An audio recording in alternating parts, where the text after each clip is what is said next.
On the morning of December 7, 1941, the Pacific looked calm. Seaman Second Class Tom Callahan, 19 years old and fresh out of Iowa, leaned against the rail of the USS West Virginia. He was thinking about cornfields dusted with frost, about his mother's last letter folded in his pocket, about how the ocean never seemed to end. Then the sky exploded. The first Japanese torpedo struck without warning. Steel screamed. Fire leapt skyward. Men ran, shouted, prayed. Tom barely had time to understand what was happening before smoke swallowed the deck and the West Virginia began to list. He remembered one thing clearly: the sound. Not the bombs, not the guns, but the siren. Long wailing, like the world itself was crying out. By nightfall, Pearl Harbor burned. Over 2,400 Americans were dead, and the United States was at war. A nation awakens. The next day, radios crackled in kitchens, factories, and classrooms across America as President Franklin D. Roosevelt spoke words that would echo through history, a date which will live in infamy. In Detroit, factories retooled overnight. In Alabama, farmers signed enlistment papers. In New York, skyscrapers went dark under blackout orders. America didn't ease into war, it roared into it. Tom survived Pearl Harbor. He was pulled from oily water by a stranger whose name he never learned. 3 months later, after recovering from burns and smoke inhalation, he volunteered for submarine duty. "I want to hit back," he told the recruiter. He wasn't alone. Come home. But the war wasn't over. In the Pacific, fighting continued. The final decision. By summer 1945, American planners estimated that an invasion of Japan could cost hundreds of thousands of American lives. President Harry S. Truman faced an unimaginable choice. On August 6, 1945, an atomic bomb fell on Hiroshima. 3 days later, another fell on Nagasaki. Japan surrendered on August 15th. The war was over. The long way home. Tom Callahan returned to Iowa thinner, quieter, older than his years. He never liked fireworks again. Jimmy Rodriguez came home to Los Angeles and used the GI Bill to become a teacher. He told his students that history was made by ordinary people forced into extraordinary moments. Eleanor Watkins left the factory and returned to the classroom, but she never forgot what women were capable of when given the chance. World War II reshaped America. It turned a divided nation into a global leader. It proved the cost of freedom and the danger of silence in the face of tyranny. It left scars on bodies, on minds, on generations. But it also left a legacy of courage, of sacrifice, of the long, hard road home. Subscribe for more videos and stories like this. Across the Atlantic, thousands of miles away, Private James Jimmy Rodriguez, the son of Mexican immigrants from Los Angeles, stood shivering on the deck of a transport ship crossing the Atlantic in 1944.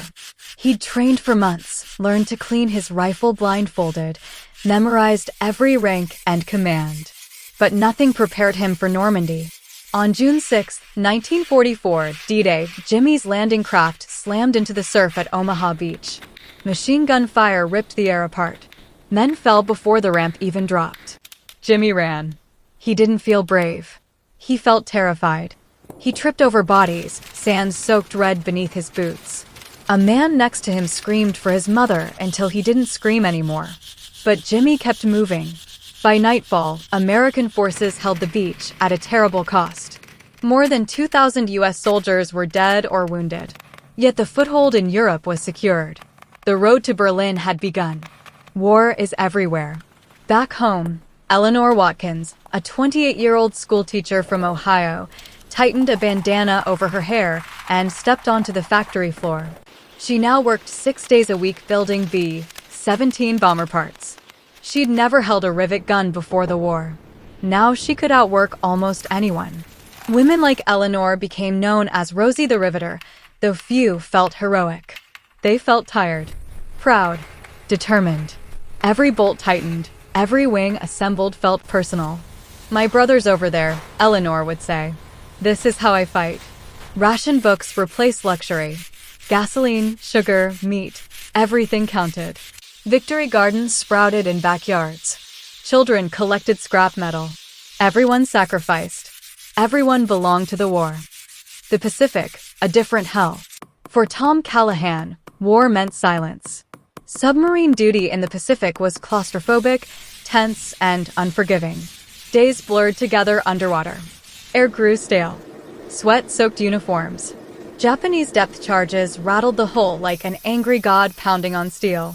In 1944, Tom's submarine stalked enemy shipping near the Philippines. When they fired torpedoes, the boat shook violently. Sometimes they heard explosions. Sometimes they heard screams carried through the water. After one patrol, Tom wrote in his journal, "You don't see the enemy. You don't hate them.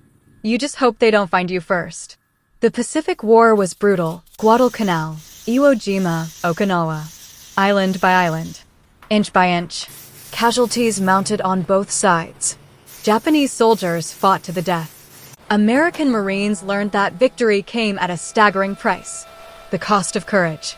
In Europe, Jimmy Rodriguez pushed through France, Belgium, and into Germany. Winter came early in 1944. Then came the Battle of the Bulge. German forces launched a surprise offensive through the Ardennes forest. Snow fell relentlessly. Supplies ran low. Men froze in foxholes. Jimmy watched his best friend, Charlie, get hit by artillery during a night patrol. There was nothing he could do. After the battle ended, Jimmy stopped writing letters home. Some words were too heavy to send. Still, the Allies advanced. Liberation. In April 1945, American troops reached Nazi concentration camps. What they found defied understanding. Emaciated survivors. Piles of shoes. Ash where people had been. Jimmy stood silently outside one camp, unable to move. He realized then that this war was not just about territory or flags. It was about stopping something unspeakably evil. Later, he would say that moment changed him forever. Victory in Europe. On May 7th, 1945, Germany surrendered. In Times Square, people danced. Strangers hugged. Church bells rang. Eleanor cried in the factory bathroom, thinking of those who wouldn't.